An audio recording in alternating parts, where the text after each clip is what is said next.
What up, YouTube? This is J-Ray again. So this video is to talk about my addiction and my history of drug use. I'm not going to go into my whole life's history of drug use because that would take forever. There's a lot of it. But I'm going to talk about my addiction and what led up to the current situation that I'm in to get into the methadone program. My drug of choice is painkillers. I would have to say Vicodin and Percocet would be, my main drug of choice. What led up to my going into the methadone treatment, though, was heroin. I got into heroin, and but painkillers have always been my number one. Growing up, I was into pot and drinking, but that's neither here nor there. So I wanted to let you know, just to let you know, and I didn't say this in the introduction, I am not an expert on this shit. I know what I know about my own personal experiences with drugs, but I am not an expert by far. So if if I'm saying something that either doesn't make sense or isn't true about the drugs, then well, I'm not trying to bullshit you. I'm just letting you know what I know.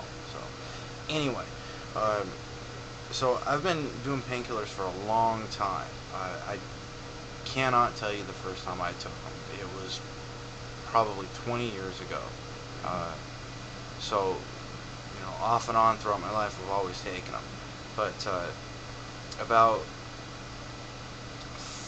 2.5 years ago, 3 years ago, I was living in California, and I got laid off from work, and I decided I was gonna go ahead and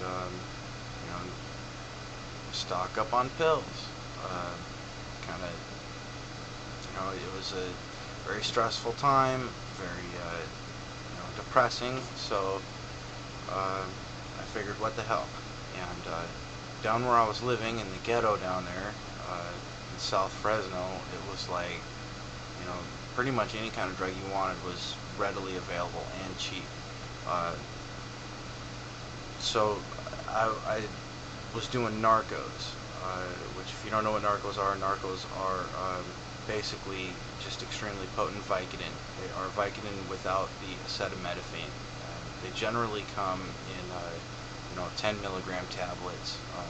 They're also referred to as Lortab, but I don't think Lortab and narcos are the same.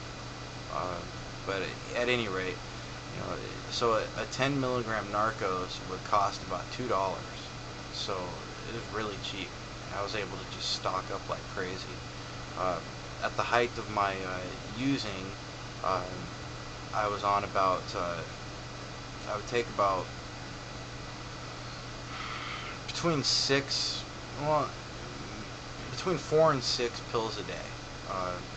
So 40 to 60 milligrams of Vicodin each day. It's relatively low compared to what a lot of people do, but at the same time, to me it was high, and I was doing a lot of it. I didn't realize when I stopped taking them, I didn't realize that I was addicted.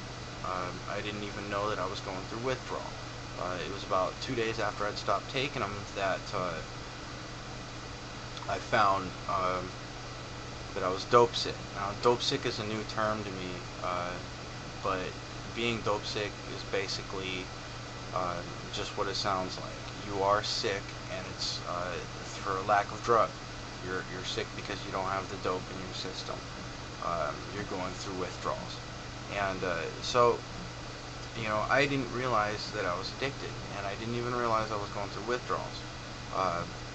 It wasn't until about my third day of doing that I finally realized I was, because I had gotten a hold of some more pills, and immediately all those symptoms went away.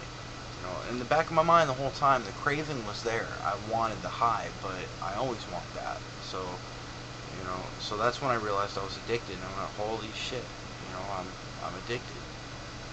Physically, not just mentally. So any rate, I didn't quit right away. It took me about a month and a half to finally quit. I had moved back to Washington State to go to school, and So that's when I finally quit. I went cold turkey, and it took about 6 days, 6 or 7 days to actually um, go through the entire withdrawal process. Which in another video, I'll talk about what withdrawal is like, in case you don't know, and what you can expect, or at least what I went through. But at any rate, so I was clean for about 5 months off of painkillers. Now, when I say clean, I don't mean I didn't do any at all. I mean it wasn't consistent. I'd do an OxyContin here, a morphine pill there, Percocet, every once in a while. Uh, then at the end of July of this year, I started taking again on a regular basis, and it was morphine that I got a hold of, and I don't really know the milligrams on morphine, so forgive me on that, but the morphine was really short-lived. I only had about 4 days supply, and I went right back to the Vicodin again. And at this point, I was taking Vicodin 500s, or the 5 milligram tabs, 5 milligrams Vicodin, 500 milligrams of acetaminophen, or whatever it is. I take 3 of those at a time to get high. Throughout the course of a day, about 10 pills. So you can say about 50 milligrams of Vicodin is what I was taking. This went on until about the beginning of October, when my pill dealer was unavailable, and I'd never touched heroin before in my life, but I happened to have a friend of mine who I was going through to get the pills, or at least, he knew the pill dealer. I was using him as a buffer. Anyway, he suggested using heroin, and he happened to have some, and I injected it, and I was no longer dope sick. So the way that it worked was, I still preferred the Vicodin, but if I couldn't get it, I would go after the heroin. And so it was off and on in between heroin and Vicodin. Now, this is on a daily basis. I was using every single day. And with heroin, I would buy about 3 grams at a time, and those 3 grams would last me almost 4 days. So on average, about a gram a day is what I was doing at the height of my addiction here.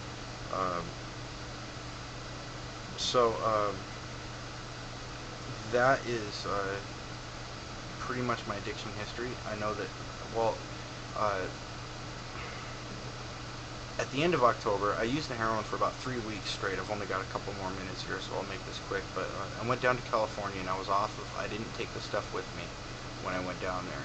And I was down in California to visit my sons. I have a 2-year-old and a 3-year-old that I just adore. And anyway, it was hell the whole time being there. I went through massive amounts of withdrawal and realized right away I was addicted. And when I came back to Washington, I went right back to using, but immediately sought help and started doing my research to figure out what kind of help I could get and what was available. So that's my drug history. I've probably left some stuff out, and I will do another video shortly to talk about what you can expect with the methadone, or what I went through with the methadone treatment. Hope this video has helped.